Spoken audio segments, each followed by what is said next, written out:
ஆண்டவரும் இரட்சகருமாய் இயேசுவின் நாமத்தினாலே உங்கள் யாவரையும் இந்த நாளிலே வரவேற்பதிலே மிக்க மகிழ்ச்சி அடைகிறேன்.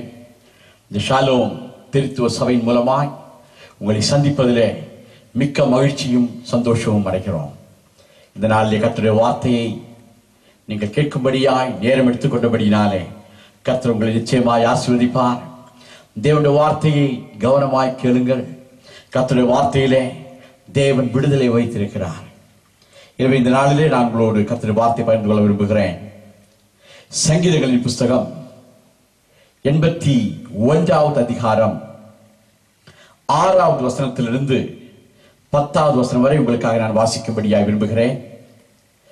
சங்கீதங்களின் புஸ்தகம் 81வது அதிகாரம் 6வது வசனத்திலிருந்து 10வது வசனம் வரை நான் உங்களுக்காக வாசிக்க விரும்புகிறேன். அவன் தோளை சுமைக்கு விலக்கினேன், அவன் கைகள் கூடைக்கு நீங்களாக்கப்பட்டது. நெருக்கத்திலே நீ கூப்பிட்டாய், நான் உன்னை தப்புவித்தேன். இடிமுழக்கம் உண்டாகும் மறைவிடத்திலிருந்து உனக்கு உத்தரவு அருளினேன். மேரிபாவின் தண்ணீரிடத்தில் உன்னை சோதித்து அறிந்தேன். என் ஜனமே கேள், உனக்கு சாட்சியிட்டு சொல்லுவேன். இஸ்ரவேலே, நீ எனக்கு செவி கொடுத்தால் நலமாயிருக்கும். உனக்கு வேறு தேவன் உண்டாயிருக்க வேண்டாம், அந்நிய தேவனை நீ நமஸ்கரிக்கவும் வேண்டாம். உன்னை எகிப்து தேசத்திலிருந்து புறப்பட பண்ணின உன் தேவனாகி கர்த்தர் நானே. உன் வாயை விரிவாய் திற, நான் அதை நிரப்புவேன். இந்த சங்கீதத்திலே பக்தனாகிய ஆசாப் சொல்லுகிறதான வார்த்தை என்னவென்றால், அடிமைத்தனத்திலிருந்து ஒரு மனிதன் விடுதலைக்குள்ளாக எவ்விதமாய் கடந்து வர முடியும் என்பதை ஆசாப் சொல்வதை பார்க்கிறோம். அநேக நேரங்களில் நம்முடைய வாழ்க்கையிலே நம்மால் வெளிவர முடியாத அளவிற்கு பிரச்சனைகள், பாடுகள், உபத்திரவங்கள், போராட்டங்கள், இவைகளின் மத்தியிலே நாம் சுழன்று தவியாய் நாம் தவிக்கிறது உண்டு.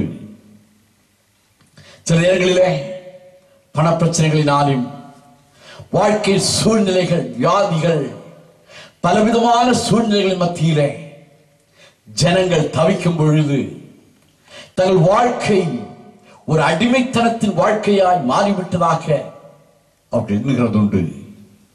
இந்த காலை வேளையில என்னை கேட்டுக்கொண்டிருக்கிற எனக்கு அருமையான சகோதரனை, சகோதரியே, நான் பிரசங்கிக்கிற ஆண்டவர் அடிமைத்தனத்திலிருந்து விடுதலை செய்கிற ஒரு ஆண்டவர். இந்த காலை வேளையில உங்களை விடுதலை செய்யும்படியாய் விரும்புகிறார். இந்த சங்கீதத்திலே நான் பார்க்கும் பொழுது, ஒரு மனிதன் தேவனை சார்ந்திருப்பானால் அவனுடைய வாழ்க்கையிலே தேவன் எவ்விதமாய் அவனுடைய அடிமைத்தனத்தின் வாழ்க்கையை மாற்றி எவ்விதமாய் அவருடைய வாழ்க்கையிலே ஒரு விடுதலையை கட்டளையிடுகிறார் என்பதை சங்கீதக்காரன் சொல்வதை நான் உங்களுக்கு சொல்ல விரும்புகிறேன். இந்த நாளிலே செய்தியின் தலைப்பு அடிமைத்தனத்திலிருந்து விடுதலைக்கு. அடிமைத்தனத்திலிருந்து விடுதலைக்கு, from bondage to freedom.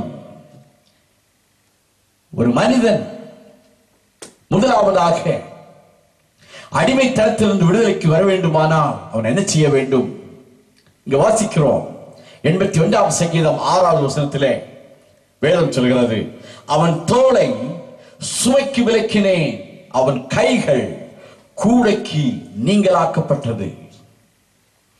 அவன் தோளை சுமைக்கு விலக்கினேன், அவன் கைகள் கூடைக்கு நீங்களாக்கப்பட்டது.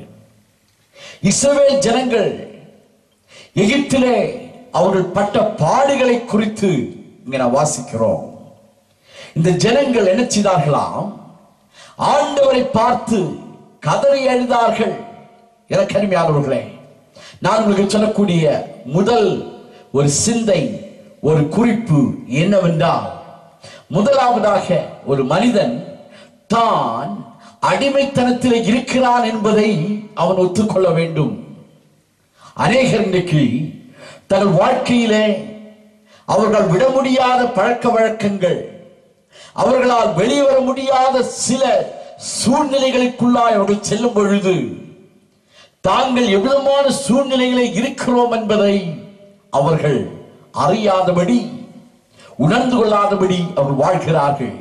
வாசிக்கிறோம், ஆண்டவர் என்ன செய்கிறாராம்? ஒரு மனிதன் தோளில் இருக்கிற சுமையை நீக்கி அவரை விடுதலை செய்கிற ஆண்டவர். இந்த நாளிலே நீங்கள் அறிந்து கொள்ள வேண்டும், நீங்கள் அடிமைத்தனத்தில் இருப்பீர்கள் என்றால், ஏதோ சூழ்நிலைக்குள்ளா இருப்பீர்கள் என்றால் அறிந்து கொள்ளுங்கள், நீங்கள் ஒரு அடிமைத்தனத்தில் வாழ்க்கை வாழ்கிறீர்கள். ஆண்டவர் உங்களுக்கு விடுதலை தர வல்லவர் என்பதை அறிந்து கொள்ள வேண்டும். இரண்டாவதாக சங்கீதக்காரன் சொல்லுகிறார் 7வது வசனத்திலே, நெருக்கத்திலே நீ கூப்பிட்டாய், நான் உன்னை தப்புவித்தேன். ஒரு மனிதன் தன்னுடைய வாழ்க்கையிலே விடுதலை வர வேண்டுமானால், தான் கடந்து செல்லுகிற அந்த அடிமைத்தனத்தின் வாழ்க்கை தன்னை விட்டு மாற வேண்டுமானால், வேதம் சொல்லுகிறது நாம் ஆண்டவரை பார்த்து கூப்பிட வேண்டும். எனவே தான் சங்கீதக்காரன் சொல்லுகிறார், நெருக்கத்திலே நீ கூப்பிட்டாய், நான் உன்னை தப்புவித்தேன். எனக்கு அருமையானவர்களே, இந்த காலை வேளையிலே நீங்கள் கூப்பிடக்கூடிய ஒரு ஆண்டவரை குறித்து நான் சொல்ல விரும்புகிறேன். அவர்தான் ஆண்டவராகி இயேசு கிறிஸ்து. 2000 வருடங்களுக்கு முன்பாக இந்த உலகத்திலே கடந்து வந்தார். தன்னிடத்தில் வந்த எல்லா வியாதிஸ்தர்களையும் அவர் சுகமாக்கினார். தன்னிடத்திலே எந்த வியாதி, பாடுகள், உபத்திரவங்கள், போராட்டங்கள் என்று யாரெல்லாம் ஆண்டவரிடத்திலே கடந்து வந்தார்களோ அவர்களை ஆண்டவர் தப்புவித்தார் என்று வேதம் சொல்லுகிறது. சங்கீதக்காரன் சொல்கிறார், நெருக்கத்திலே நீ கூப்பிட்டாய், நான் உன்னை தப்புவித்தேன். இந்த காலை வேளையில் நான் உங்களுக்கு ஒரு உற்சாகத்தின் செய்தி சொல்ல விரும்புகிறேன். ஆண்டவராகிய கர்த்தர் சொன்னார், என்னை நோக்கி கூப்பிடு, நீ அறியாததும் உனக்கு எட்டாததுமான பெரிய காரியங்கள் உனக்கு செய்வேன் என்று சொன்னார். எனக்கு அருமையான நண்பனே, இந்த காலை வேளையிலே நான் பிரசங்கிக்கிற ஆண்டவராகிய இயேசு கிறிஸ்து உங்களை தப்புவிக்கிற ஒரு தேவன் என்று நான் சொல்ல விரும்புகிறேன். உங்கள் வாழ்க்கையின் சூழ்நிலை எதுவாயிருந்தாலும், எப்படிப்பட்ட அடிமைத்தனத்தின் வாழ்க்கை நீங்கள் வாழ்வதாயிருந்தாலும், இந்த நாளிலே நீங்கள் இயேசுவை நோக்கி நீங்கள் கூப்பிடுவீர்கள் என்றால் அவர் உங்களை விடுதலை செய்கிற ஆண்டவர் நான் உங்களுக்கு சொல்ல விரும்புகிறேன். வேதாகம பக்தர்கள் தங்கள் வாழ்க்கையிலே ஆண்டவரை பார்த்து கூப்பிட்ட பொழுது ஆண்டவர் இறங்கி வந்து பதில் கொடுத்தாராம். இஸ்ரவேல் ஜனங்கள் எகிப்திலே அடிமைகளாய் இருந்த பொழுது ஆண்டவரை பார்த்து கூப்பிட்டார்கள். ஆண்டவரை பார்த்து கதறி எழுந்தார்கள். ஆண்டவர் அவர்கள் மீட்கும்படியாக மோசே என்ற ஒரு தீர்க்கதரிசியை அனுப்பினார். இந்த காலை வேளையில உங்கள் வாழ்க்கையிலே ஒரு ஆண்டவராக இயேசு கிறிஸ்து கடந்து வரும்படியாக விரும்புகிறார். உங்களை விடுதலை செய்யும்படியாக, உங்களை உங்கள் பாவத்திலிருந்தும், வியாதியிலிருந்தும், உங்கள் சாபங்களிலிருந்தும் உங்களை மீட்கும்படியாக இயேசு உங்களை மீட்டு விடுவிக்கும்படியாக விரும்புகிறார். இந்த நாளிலே இந்த ஆண்டவரை பார்த்து நீங்கள் கூப்பிடுங்கள். Get some help from God. நான் உங்களுக்கு சொல்ல விரும்புகிறேன், ஆண்டவர் விடுதலை ஆக்கினார் என்றால் உண்மையான விடுதலை. கர்த்தருடைய வார்த்தை சொல்லுகிறது, சத்தியத்தை அறிவீர்கள், சத்தியம் உங்களை விடுதலையாக்கும். சத்தியத்தையும் அறிவீர்கள், சத்தியம் உங்களை விடுதலையாக்கும். யார் இந்த சத்தியம்? ஆண்டவராகிய இயேசு கிறிஸ்து. நீங்கள் அவரை அறிந்து அவரை கூப்பிடுவீர்கள் என்றால் இந்த காலை வேளையிலே உங்கள் விடுதலை உங்கள் பக்கத்தில் இருக்கிறது என்று நான் உங்களுக்கு சொல்ல விரும்புகிறேன். அவர் விடுதலை செய்கிற ஆண்டவர். வேதம் சொல்லுகிறது, அவர் சொல்ல ஆகும், அவர் கட்டளையிட நிற்கும். உங்கள் வாழ்க்கையிலே ஒரு வார்த்தை அவர் சொல்லுவார் என்றால் நிச்சயமாக உங்கள் வாழ்க்கையின் அடிமைத்தனத்தின் வாழ்க்கை மாறி போகும். உங்கள் வாழ்க்கையிலே பாடுகளின் வாழ்க்கை மாறி போகும். உங்கள் கண்ணீரின் வாழ்க்கைக்கு ஒரு முற்றுப்புள்ளி உண்டாகும். நண்பனை சோர்ந்து போகாதே. இந்த காலை வேளையிலே அவரை நோக்கி கூப்பிடுவாயாக. அவர் உங்களை ஆசீர்வதிக்கும்படியாய் கடந்து வந்திருக்கிறார். மூன்றாவதாக வேதம் சொல்லுகிறது, என் ஜனமே கேள், உனக்கு சாட்சியிட்டு சொல்லுவேன். இஸ்ரவேலே, நீ எனக்கு செவி கொடுத்தால் நலமாயிருக்கும் என்று சங்கீதம் 81ஆம் அதிகாரம் 8வது வசனத்திலே வாசிக்கிறோம். சங்கீதக்காரன் சொல்லுகிறார், என் ஜனமே கேள், உனக்கு சாட்சியிட்டு சொல்லுவேன். இஸ்ரவேலே, நீ எனக்கு செவி கொடுத்தால் நலமாயிருக்கும். ஒரு மனிதன் அடிமைத்தனத்தின் வாழ்க்கையில் இருந்து விடுதலை பெற வேண்டுமானால் he must follow God's advice. தேவனுடைய ஆலோசனையை அவன் பின்பற்ற வேண்டும். நண்பர்களே, ஆண்டவருடைய ஆலோசனை என்பது தேவன் நமக்கு வைத்திருக்கிறதான நன்மையின் வழி என்று அறிந்து கொள்ள வேண்டும். தேவன் நம்மை குறித்து நன்மையானவைகளை வைத்திருக்கிறார். நம்முடைய வாழ்க்கையிலே நாம் சமாதானமாய் சந்தோஷமாய் அவருக்கு பிரியமாய் அவரை பின்பற்ற வேண்டும் என்பதையே ஆண்டவர் நம்மிடத்திலிருந்து விரும்புகிறார். இந்த காலை வேளையில ஒருவேளை உங்கள் வாழ்க்கையில நீங்கள் ஒரு அடிமைத்தனத்தின் பாவத்தின் அடிமைத்தனம், வியாதியின் அடிமைத்தனம், உங்கள் சூழ்நிலையின் அடிமைத்தனத்துக்குள்ளே இருக்கலாம். ஆனா நான் உங்களுக்கு உற்சாகப்படுத்த முடியாதான்னு சொல்ல விரும்புகிறேன். ஆண்டவருடைய ஆலோசனையை கேளுங்கள்.